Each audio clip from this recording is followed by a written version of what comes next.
It's a very rare Friday edition of the Dimer Sports Betting Podcast. Hello, welcome to the show. We normally do our second episode of the week on Thursdays. Today, though, you get a Friday episode from us. We will take a full look at the entire NFL slate for this weekend. We've got our first touchdown round robin for you.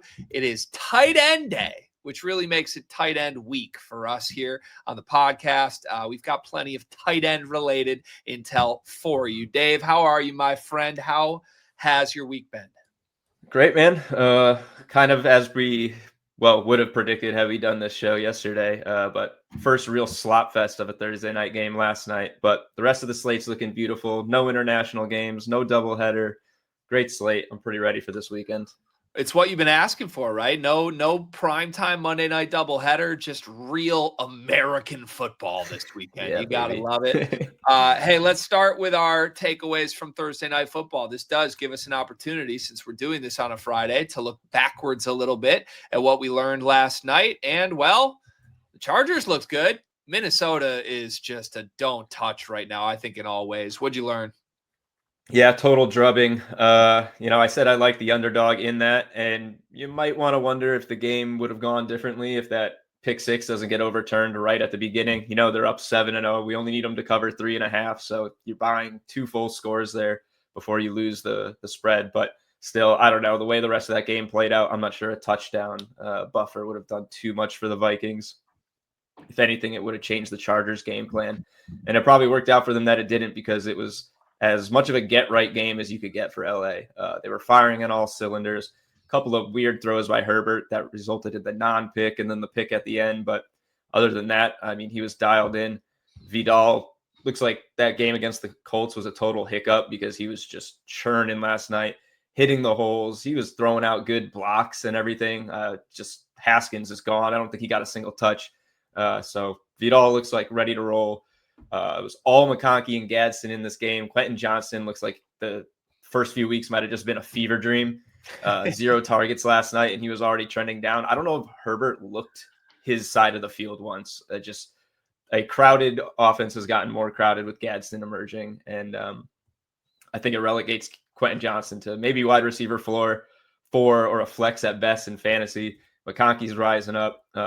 Would have cashed the full first quarter ladder if he didn't drop a wide open ball, but got a couple first quarter lines on him and Keenan Allen. So yeah, Chargers are rolling, did exactly what they need to do to stay competitive in this AFC West. That is anybody's right now. Yeah, I won't be surprised to see more twists and turns to the identity of the Chargers pass catchers. The first 3 weeks of the season were all Quentin, and then Gadsden emerges out of nowhere. In the meantime, Allen's sort of been the constant. McConkey started slow, and now he's coming on. It's one of those offenses. It's great if you're a fan or just a Chargers backer in general. If you're a fantasy football owner, you have no idea what to expect week to week. But I like I said, I just won't be surprised if it continues evolving. At minimum, Gadsden and McConkey feel like they should be constants week to week right now, with a couple big play guys around them. Let's flip to the Vikings side, because Jordan Mason, yuck. Woof. 4 carries on for 3 yards total. Aaron Jones back, but I mean, it was still a timeshare, right? And only 9 carries between the two of them, and neither got anything going. Do you have any sort of clarity on what's going to happen with this identity of the Minnesota offense? No, I mean, if it was like, I don't know, a 6-touch or 8-touch inefficient game for Mason, you might think a little less, but 4 carries is crazy. Like, I know they were down early, but to not even really establish a run game is pretty bizarre. They tried to get Aaron Jones involved literally on the first play, throwing a pass his way. He dropped it. So he's definitely going to be featured in this. Mason, as we said, didn't really run away with the role while Jones was on IR. So it was never going to come back like he was dethroned. But I mean, last night, it was like almost like he was under the lights and felt the pressure. He just fell forward almost immediately on the 4 carries he got. And yeah, I don't know. Total mess of a game, and it's really hard to take anything away. Tough schedule coming up. Lions, Bears, Packers, and Seahawks in the next 4 weeks.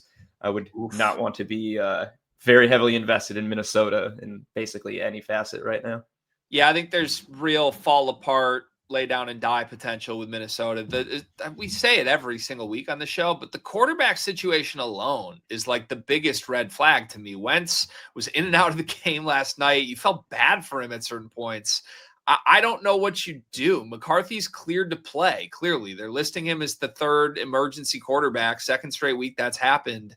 I really do kind of wonder if ominously they don't want to go back to McCarthy. And I would think there's a sense of urgency on that if they were going to. There clearly hasn't been in the last 2 weeks. The more that drags, I mean, you looked at that schedule, say they lose to Detroit and Chicago. At that point, do you even want to bring your quote unquote QB1 back? Right. Maybe you start tanking for draft position. So this may be something to monitor as we continue to do the show in coming weeks. Are there ways to try and jump against the Vikings? I will say, the model has been pretty favorable to Minnesota throughout the year. I feel like just in general, it's been one of those teams that we consistently show value in. And look, we've made money off of it many weeks until really this 2-week implosion that's been going on now. So we'll see. Things change. Our model updates in real time. There's always evolutions with it. And it would help if we had some clarity at quarterback. That is for sure. With that said, let's turn the page to week 8 and take a look at some things to look for storylines wise this week. I mean, first off, it's tight ends day, man. It's the day. Last year was pretty much the greatest one yet since its inception in 2018, thanks to George Kittle's general silliness creating a holiday out of thin air. 17 touchdowns scored by tight ends last year, more than every year since 2018. I think 177 catches. 2 guys scored twice. I think that was Kyle Pitts and Kate Otten head to head, which kind of funnily enough. I don't know if it's an anomaly, such a big jump to see that many touchdowns on tight end day, or if it's a sign of, quarterbacks feeding their guys, kind of embracing the holiday. I mean, the holiday has been embraced by the league, by fans, by teams, by players. I think there is a little bit of a narrative here. You keep the locker room vibes high when someone's got a narrative going on and they're trying to feed it. You saw Mike Evans last year when he was 6 yards from his 1,000-yard record, continuing is the end of the game, and Baker fed him on a short route, and like everybody goes crazy. This is not quite the same level, 10 years, 11 years in a row setting a record, but the locker room feeds off of guys getting energy. And I think everybody kind of is embracing this as it goes along. So I don't think it's a coincidence we saw so many last year. I would be surprised if we see that many this year, especially with 6 teams on a bye. But some really cool stuff. A couple other stats for you guys here. 7 of the guys who scored a touchdown also recorded 60+ yards. 10 total tight ends recorded 60+ yards. I'll talk about our projections in a bit and see if we have anyone that lines up there. Who do you think had the best game on tight end day? I mean, was it Kittle? Yeah, of course. It was George Kittle, founder of the holiday. 6 catches for 128 and a TD against the Cowboys. And who didn't score? Jake Ferguson, who we're going to talk about later, would have won me about $13K off a tight end parlay I had sweating out in Sunday Night Football, Kittle and Ferguson head to head. But it's all right. How dare you? We'll try and do that this year. Yeah, I know, no, my we guy. have an enemy. An enemy of yours is an enemy of mine on the show. Listen, as a Enemy fan of the of state. made-up holidays, I couldn't love this more. Every single March for roughly 15 years, I go to my local mall and get a Sbarro pizza, and I tell myself it's Sbarro Day. Look, does it feel like an actual holiday? No, but to me it is, and it's usually coincided with bets and sports. I love the made-up tight end day. I think it was very real last year, and I think there's some ways to actually try and attack this year. To your point, I think teams will actually go into games thinking this is something we need to do. Who are some of the defenses we should be targeting against this week? Yeah, so what's kind of also maybe fortuitous if you're looking for same game parlays is that of the 5 worst defenses against tight ends, 2 of them are playing against each other in 2 games. Kind of a downer for round robining, just the outright 5 best matchups, but we'll go through them right now. The Bengals, who are already the worst. Oh, I should just preface this real quick by saying I've kind of used a combination here to identify these worst 5. It's a mix of red zone defense, total yards, and touchdowns allowed, and a little bit of look at fantasy points. I think that's a pretty good way to get some insight on particular position that is feasting against the defense. So you might see a different top 5, but this is what I've decided I think are the ones you really want to attack based on those factors. Anyway, Bengals, who are already the worst in the NFL against tight ends, is now inflated even more because they got beat by Aaron Rodgers and the tight ends, which kind of sounds like a 50s band or something. But 1.3 touchdowns, 77 yards per game, over 10 targets a game to the position. It's the pretty much number one you want to attack. They're playing the Jets this week, and Mason Taylor is questionable with a quad injury, so might be a wash there. But fortunately, the Jets are also one of the worst tight end defenses in the league, so you can go right to the other side. Look at Noah Fant, only 41.6 yards allowed per game, but 0.9 touchdowns per game is the second worst in the NFL. They're seeing over 7 targets to the position. Jake Ferguson tore him up pretty good a few weeks back. The Packers, a bit of a surprising one here, but they're giving up almost a full touchdown per game, 0.8 TDs per game, 62.5 yards per game to tight ends, and more than 10 targets. Actually, 10.5 per game is the most in the NFL allowed to tight ends. They will be playing the Steelers, who also pretty bad, which is kind of funny because they have a whole lot of tight ends on the roster, 4 of them actually active at any given moment, but they don't know how to stop them on defense. 0.7 TDs per game, over 67 yards, and 8.3 targets. This is a Tucker Kraft game for me. He'll be featured at least a couple times in this show. And finally, the Panthers. They just gave up a 2-piece to Jake Ferguson a couple weeks ago. 4th most yards at 67.9, only 0.6 touchdowns per game, but they're very vulnerable to that position. They're going to play the Bills this week. So your question there is kind of Dalton Knox or Kincaid. Kincaid is questionable, but if he's healthy, let him rip. He's a top target for Josh Allen. He caught his first touchdown of the season last year on tight end day. That's when I knew it was onto something with that parlay. I was like, oh yeah, this is a real thing. But yeah, Kincaid's great. I would definitely fire him up if he's healthy. If not, go with Dawson Knox. He filled in admirably in Kincaid's first absence this season. And again, just getting the defensive matchup against the Panthers. So probably one you want to attack, even if Kincaid is out. Bang. There you have it. All right. I love it. It is fun that 4 of our 5 defenses to target are involved in 2 games against each other. That makes this just like a sit back, grab your popcorn, and go tight ends watching experience. That is fun. We also not only have this matchup intel for you, but we can also take a look at what our model projects. So who are the top projected tight ends this week? We got 3 guys projected for over 50 yards. So, we're talking about how 10 guys hit 60 last year. No one's in that projection, but of course they have that upside. That'd be Tyler Warren, George Kittle, and Tucker Kraft, top 3 projected yards, all over 50. 3 guys get over a 35% probability to score a touchdown. Also Tyler Warren, Tucker Kraft, and Travis Kelce. That's Monday Night Football for Kelce. So he's not technically playing on tight ends day, so keep that in mind. However, we did see Oronde Gadsden go off last night to kick off tight ends week, I guess. So Kelsey's as much of a play as anyone if you're in the holiday spirit. Some of the top targeted tight ends over the past 3 weeks, all these guys have 20-plus targets. It's Dallas Goedert, Cade Otton, and Evan Engram. Most touchdowns over the past 3 weeks. Jake Ferguson's got 5. Actually, no, I think he's got 6. I wrote this wrong on my notes. Tyler Warren and Theo Johnson of the Giants with 3. And I think you can just pretty much take all this stuff and try to find the best betting angles. The most targeted tight ends in the NFL who aren't on a bye. Trey McBride is the leader there, but there might be some sneaky guys in here too. Jawan Johnson, Harold Fannin. These are guys who are in the top 5 most targeted tight ends in the league, not counting the teams on bye this week.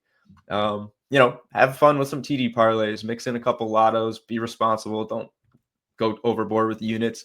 And what I will certainly be looking at is some ladders and alt lines. If you can get these guys at plus money usage, particularly in the first quarter, I think it's just the absolute angle to attack this week. And if they don't get it early, you might be able to get a nice lower line live or something. I'll be bumping the new Taylor Swift album in emotional solidarity with this entire angle, by the way. Just got to support my Kelsey family. We have Free more touchdown performance. Yeah, exactly, right? Yeah. We have more tight end related plays for you as we get later in the show. Spoiler alert, but the first touchdown round robin will center around that, and a personal play at the end of the show from Dave will be tight end oriented as well. But for now, let's move outside of the tight end angle. Let's take a look at your Cowboys here. One of the storylines this week ties back to Cowboys and Broncos. We referenced it earlier in the first episode of the week, but your underdog / over Cowboys betting hack has been arguably the most profitable thing we followed this season. What are you seeing this week with Cowboys Broncos? You pretty much can't go wrong with it. I mean, I think a couple more weeks and it will guarantee profit on the season, if not already has. Underdog and the over has hit in all but one game for the Cowboys. That's the spread and the total. Same game parlay. It's going to be plus money every single time because of the lines. And yeah, I mean, it's probably close to 2-1 on average. And let's see, 5 times. So if you're putting 1 unit on it, that's 8 units in 8 weeks pretty much. So you're cruising, and that's only if it's about 2-1. It's probably even a little better. But the Dimers model backs it this week, 54.2% to the over, 58.9% for the underdog. That is Dallas at plus 3.5.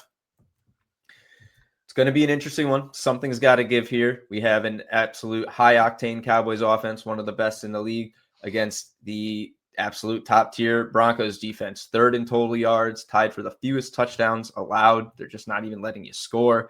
Couldn't be more opposite for the Cowboys, allowing over 400 yards per game, 24 touchdowns, the absolute second most in the league. So you're kind of getting this rock and a hard place meeting, which you think will probably even out. But I think you're going to see a more competitive, higher scoring game despite the Broncos defense, because that Cowboys defense, except for last week, has just shown basically no ability to stop anyone. And that was against the Commanders' B squad. You have to assume that the Broncos are putting up the points. The Cowboys are going to be, if they're chasing, they're going to be throwing all the time. This is already a very pass heavy offense. I know it's a big stout defense for the Broncos, but I am liking the over, and I'm going to stick with the trend in this one. It's 5-1 on the year.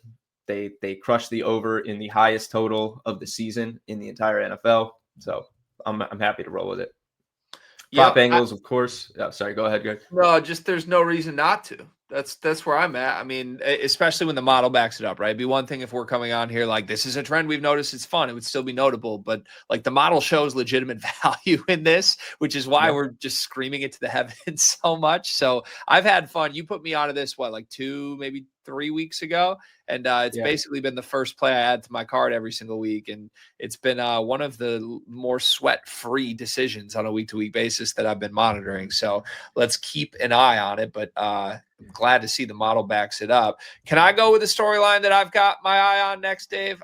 Of course. Talk this Bears backfield for a moment. So we mentioned Monangai, Kyle Monangai, the Bears backup running back. He got a feature in your waiver wire segment on the first episode of this week. Reminder, if you don't listen to both episodes of this podcast, do it, especially if you're a fantasy football player, because Dave's waiver wire helps you try to figure out who you need to be adding week to week right now. We usually do that in the first episode of the week. But Monangai is a guy I've had on my roster for fantasy football all season long, under the belief that at some point there's going to be this big emergent breakout performance for the rookie running back.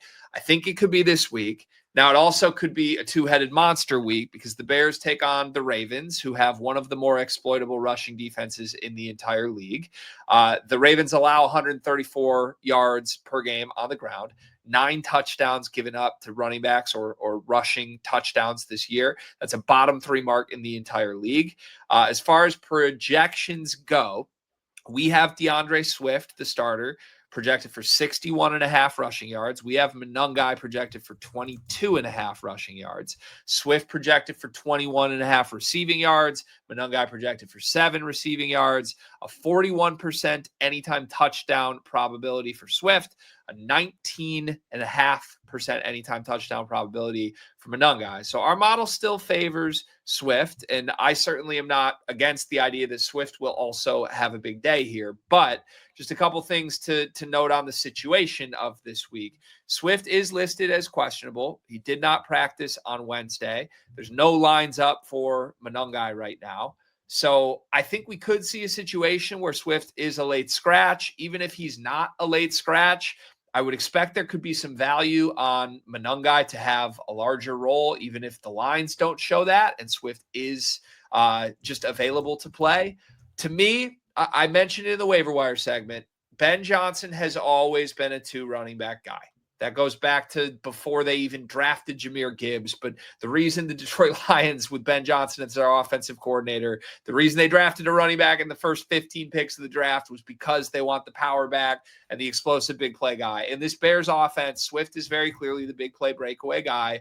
Monangai is the ram his head into a wall, lean on him for carries guy. And he has started getting more and more of a workload each week, even with Swift fully available. He really went from, a couple snaps here and there guy in week 1 to really playing a lot of the football game in recent weeks. I think this is trending in the right direction. I think it is trending towards a full-time backfield split at some point, even when both are healthy. Now you get the added boost this week. The Swift might be out, might be unavailable. If you want to back Monangai, I think there's more than enough reason to do so. But even if Swift is healthy, I would play them both to find the end zone in this game. You've seen the Ravens just get pummeled.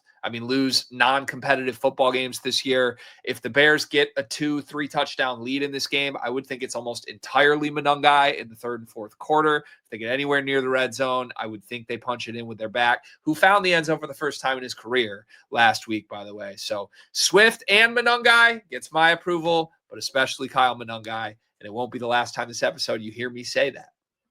Yeah, I love that, Greg. Really pretty sharp stuff there. And I'm looking, Swift's line right now is 52.5 rushing yards. He does not have a receiving line up, and he's been pretty active as a receiver this season. Only 3 games, under 20 yards, but 5, 3, 4, 6, 3 targets in those games. Coming off of back-to-back 100-yard games, and his line is at 52.5. So that should tell you that they're already anticipating Monangai work. They don't have a lineup right now because if it's too high, no one's going to bet it, right? They're going to hit the under. And if it's too low, they're going to get cooked if Swift is ruled out, and they then have to put up proper Monangai lines. So I would be ready to play Monangai, especially if Swift is playing. Like you said, I just think you can do a little line reading here, and knowing how Ben Johnson is want to deploy running backs, probably a really good angle to attack. And I definitely like the 2 touchdown angle, or 1 per touchdown rather. I'll be looking at that. And let me just see right quick. Yeah, you got Kyle Monangai plus 400 for a touchdown. I would just take him straight up. Yeah, playing together for fun, but plus 400, man. Yeah, 4-1 odds is crazy given the role that he's already been emerging into and the health questions for Swift. It's probably my favorite play of the week. So, all right, there you have it. 2 angles for you to watch. Our underdog over trend in the Cowboys game against the Broncos this week, and then the Bears backfield is what I am keeping my eye on. With that said, let's turn our attention to our model's best bets for week 8.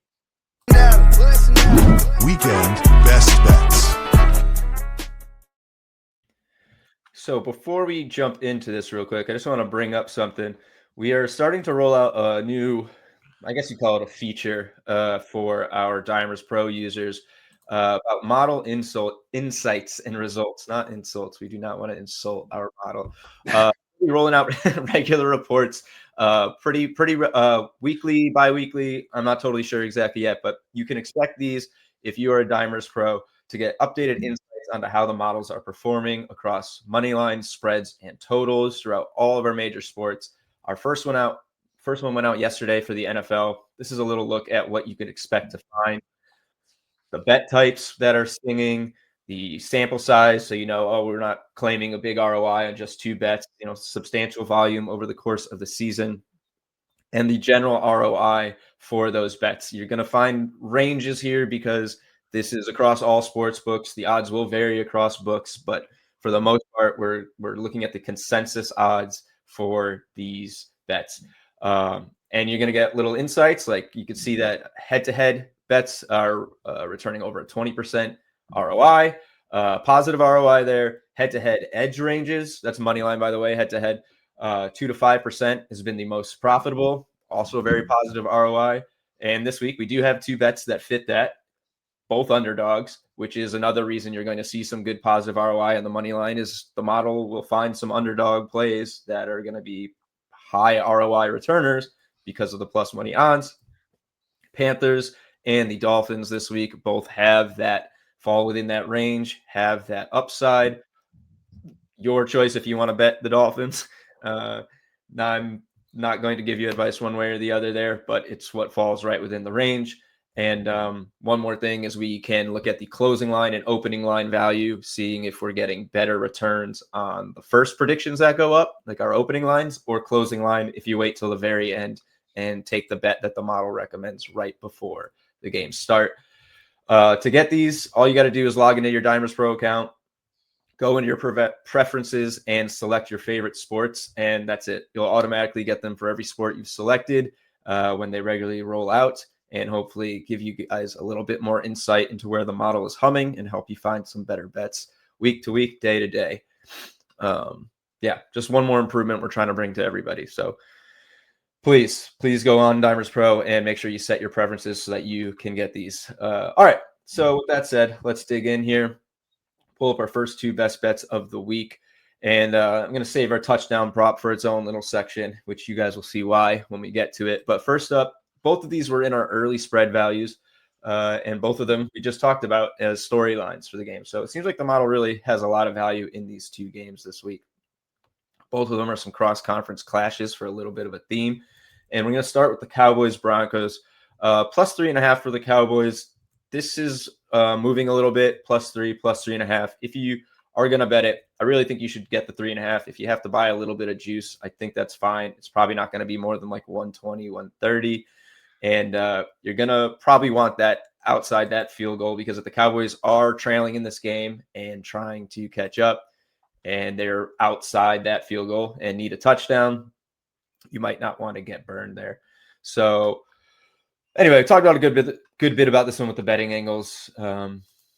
Something has to give in this game, as we talked about. There's high-powered offense, elite defense.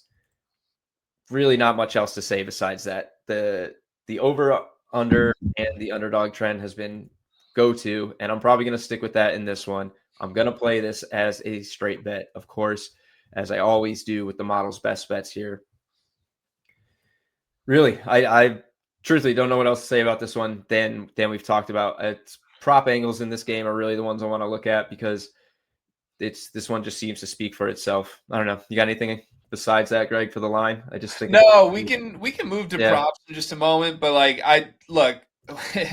we're very, I say we as in you and I, the showrunners of this podcast, right? I feel like we normally prepare these episodes and come in knowing what the model's plays are and try to add some of our own personal flavors that the model likes to.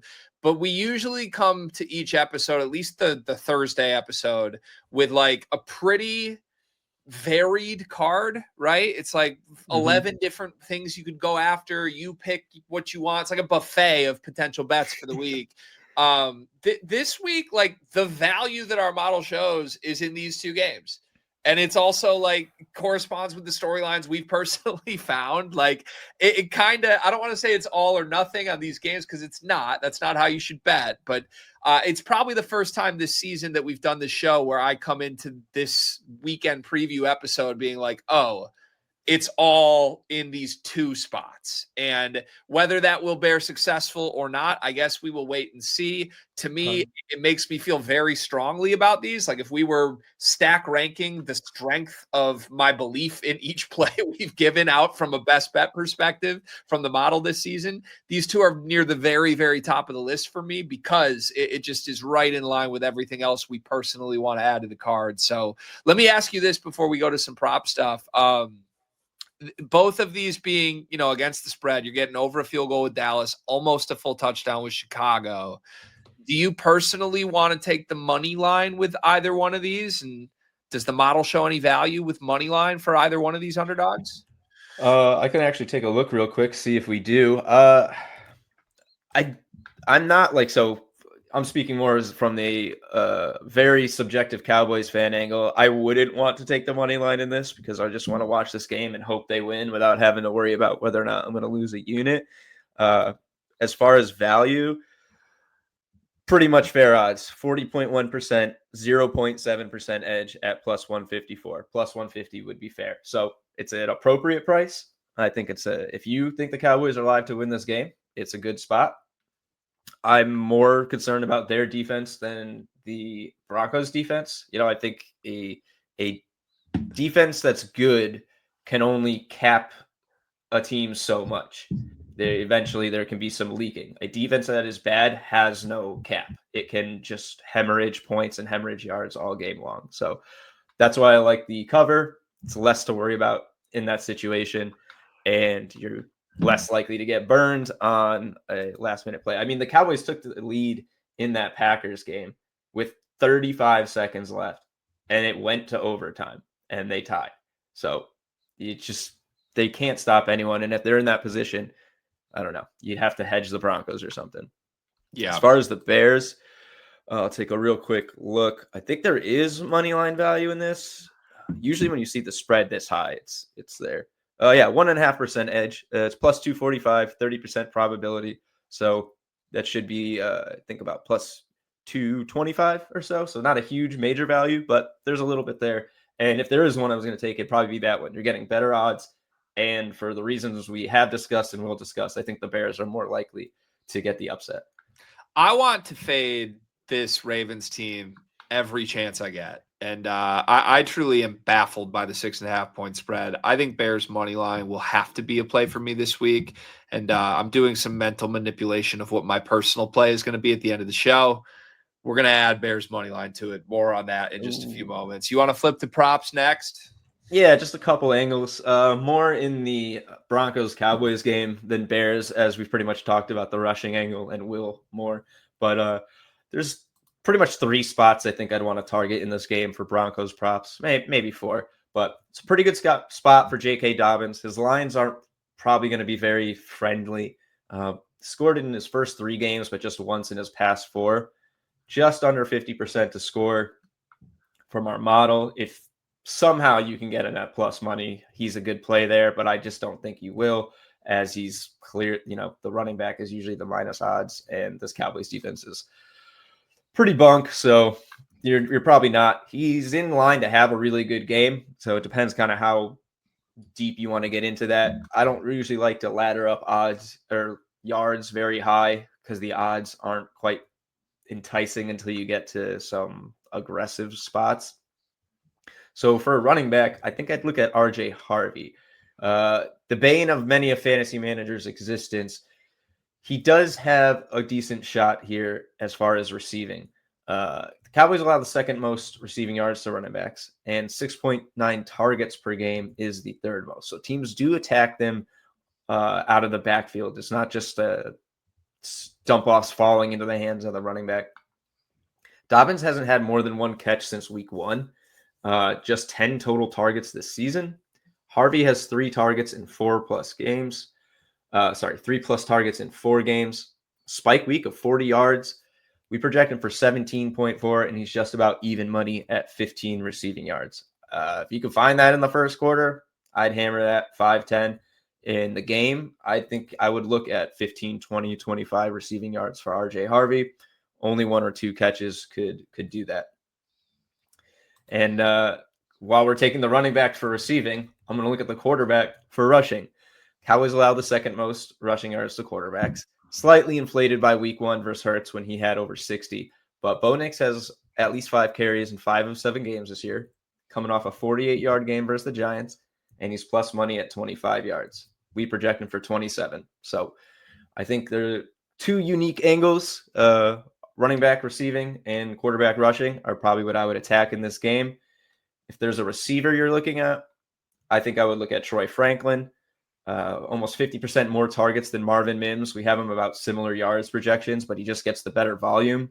He'll be less pricey than Cortland Sutton to go for yards. And as we have talked about many times, the Cowboys will let second and third receiving options beat them all season long.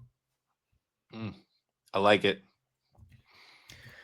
Yeah, so there you go. Those are our bets. Not a whole lot to discuss as we've talked them up, but a lot of angles in these games.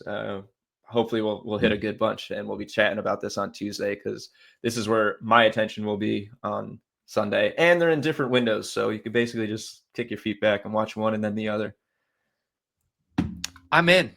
You've got me sold. It sounds great. Reminder for all of this in real time on your own, access it whenever you want. You need Dimers Pro. And if you need Dimers Pro, you can get Dimers Pro for 50% off with promo code podcast. This is the model Dave and I use to inform all of our plays. We try to show it off as much as we can on the show. If you watch the video version of this, we got screenshots from it. Sometimes he'll just go full-blown screen share for you. You probably should watch the video version of this instead of just listen to it if you have the capabilities of doing so. But get it yourself too. Make sure that you can just log online, go to dimers.com and take advantage. 50% off, promo code podcast. You won't want to miss it. With that said, let's turn our attention next to our weekly first touchdown round robin. It is tight end day this weekend, and we've got a special rendition of the round robin for you, Dave. Take it away. All right, you guys ready for this? Tight ends day round robin. We got super close last week for a times two. We got Rashee Rice. Should have had Devontae Adams. He scored 3 of the Rams' 5 touchdowns, but not the first. The guy who got the first doubled his career catches on that reception. We move. It's tight ends week. We're getting spicy with the theme.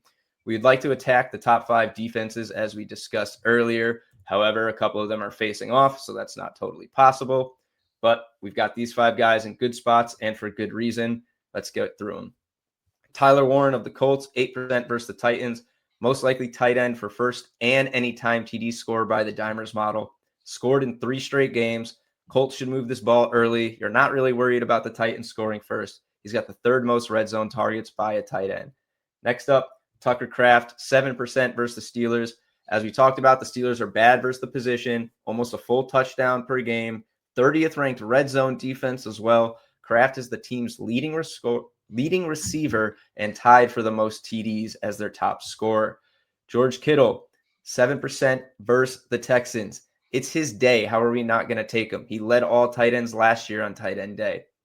He's a top 5 scorer by probability for an anytime touchdown per the model. He seemed like he was basically a decoy for the running game last week when McCaffrey went off, but a full week removed from his return, he should be healthier.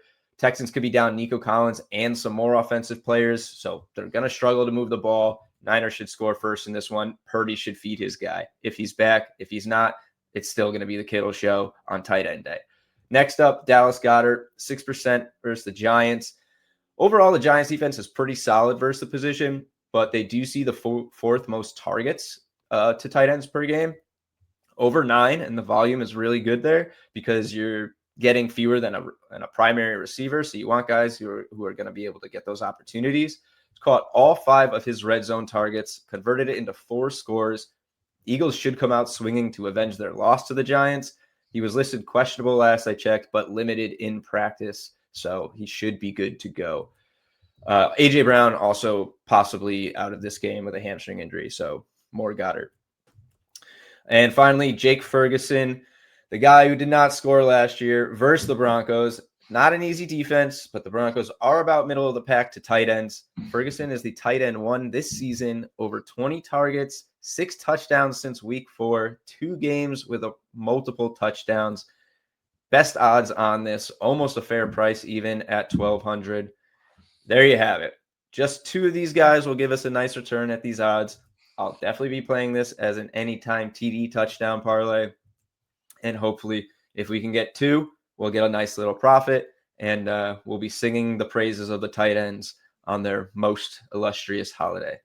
I'm so glad you got the inventor of the day on here. We had to get George Kittle on the card this week somehow, and we did successfully. I appreciate it. I hope we get to sit back and get red zone on and just have like 4 tight end touchdowns in the first 4 minutes, let us know that we're on a track to success this weekend. I think we're due. And this is probably the most fun way we've put together to celebrate our Tight Ends Day first touchdown round robin. Thank you, Dave. We appreciate it. Reminder, if you want probabilities on every player in the NFL to score the first touchdown or an anytime touchdown or even 2 or more touchdowns, you can get all of that with Dimers Pro. Promo code podcast, 50% off Dimers Pro. Follow the words on the banner right above me right now. Now let's turn to what we like, Dave. We've spoken briefly to elements of both of our plays throughout the program today, but let's unveil it officially. What's your favorite way to bet in Week 8?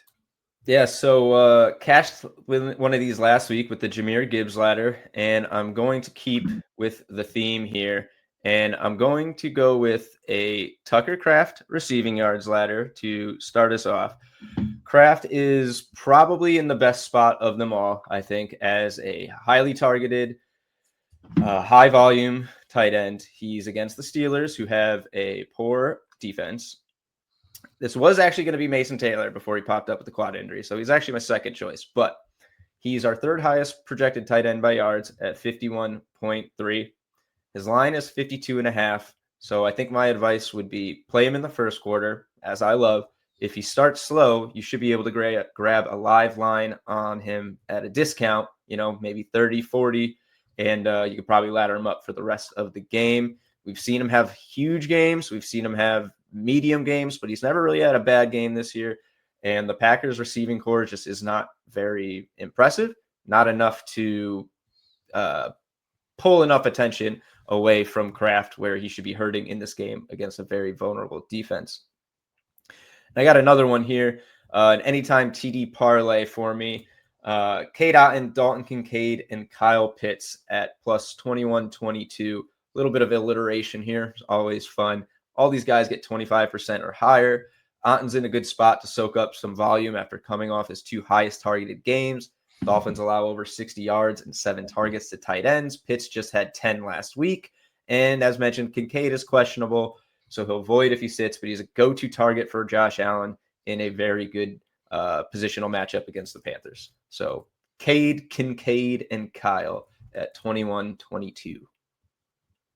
Cade and Kincaid is just alliteration at its finest, by the way. That just feels right. All right. I like it. I endorse it. I'll be betting it. That's fun. Let me get back to my Chicago Bears backfield because that's the way I want to bet this week. I think there's all the reasons we laid out that scream value in the Bears and in Monangai in general. I was going to come with a Kyle Monangai ladder. I think I still am going to bet a Kyle Monangai ladder. However, his lines aren't out yet. As we mentioned, we're waiting to see what DeAndre Swift's availability will be for this game. My suspicion is that Swift will play, but I'm doing pure injury speculation right now. My suspicion is he's going to play and be a lot less involved than normal. Won't be surprised if Monangai takes almost all of the second half work in this game, even if that does happen.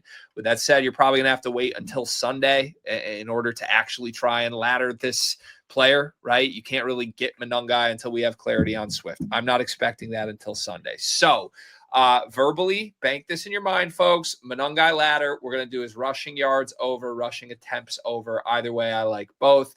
In the meantime, we're going to lock in something we can lock in right now. Kyle Monangai to score a touchdown with Chicago Bears money line. It is 11-1. We've laid out all the reasons we like this. It's one of our 2 best bets per our model against the spread this week, Bears plus 6.5, but we also show value on the money line. I want to fade the Ravens at all costs right now. I genuinely believe this Bears team is a different beast in recent weeks. They have turned the corner. They are fighting for playoff spots. This is a winnable game against a downtrodden opponent for them. If Monangai, even if Swift plays, I like this number. Like I said, I think Monangai is going to be more involved late in this game than he has been all year. 4-1 outright for Monangai to score. I love that too. But throw on Bears money line, the craziest spread of the season for me, 11-1. Lock it in. Love it, Greg. Love when a theme comes together over the course of a show. Yeah. Yeah, I mean, look at us just doing this is why this show exists for moments like this. I feel like we should have like some Celine Dion playing in the background right now. Hey, man. Okay, let's shout out some members of the community next. Let's see our Dimers Champs of the Week. The Pro Champ of the Week. This is a first for this show. We have 2 champs this week. Who are they? Yeah, we ran out of time to shout these guys out on Tuesday's show, but they are more than due for their respect here. Zoglitch, who's a previous winner we've highlighted on the show, just took the hockey stuff and went nuts. Flipped a filthy $2.50 round robin on NHL goal scorers into over $720. Filtered the hockey props on dimers.com by high value, sorted by low probability, and just took the top 5 from there. Round robin, 3 out of 5 hit, plus 1,500 in there, plus 900, plus 1,700. Anytime goal scorers, 250 to over $700. Congrats, Zoe, for your second appearance on the Dimers Sports Betting Podcast. Our second one could not be more appropriately named the champ from the Dimers Pro Discord. Took 4 plus money soccer bets last week. Couple underdogs, 3 of the 4 with signals on the site, and 2 of them with high value. So lots of good stuff there. Put them all together, $25 into over 1K on a rare stake slip. That was not a pun I meant to make there either. I meant rare as in doesn't occur often, and stake is in the book, not a rare steak. But, yeah, that came to me as I said that. But yeah, great stuff, guys. Just really great work using the using the website. Makes us happy to see you guys come out on top here. Just, goes to show too. We can guide you, we can lead you to the water. We can't make you drink it, but if you go on dimers.com, there's plenty of data and insights to drink in that will help you week to week and day to day. Yep. Amen. Shout out to Zoe. Shout out to the champ. A very literal definition for our champ of the week from the champ this week. We appreciate it. We want people to win as much as we do here. We love seeing our people succeed. So make sure you let us know if our model helps you win anything. Make sure you reach out, tag us in it, promote it so that we can promote it on the show. Let's wrap the show with What's on Dimers this week. What's on Dimers this week?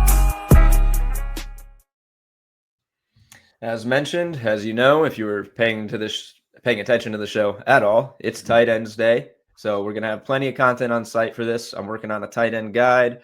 That'll be up later today. Weekly NFL betting guide article will be up later today. That's on a nice 7-0 run on survivor picks.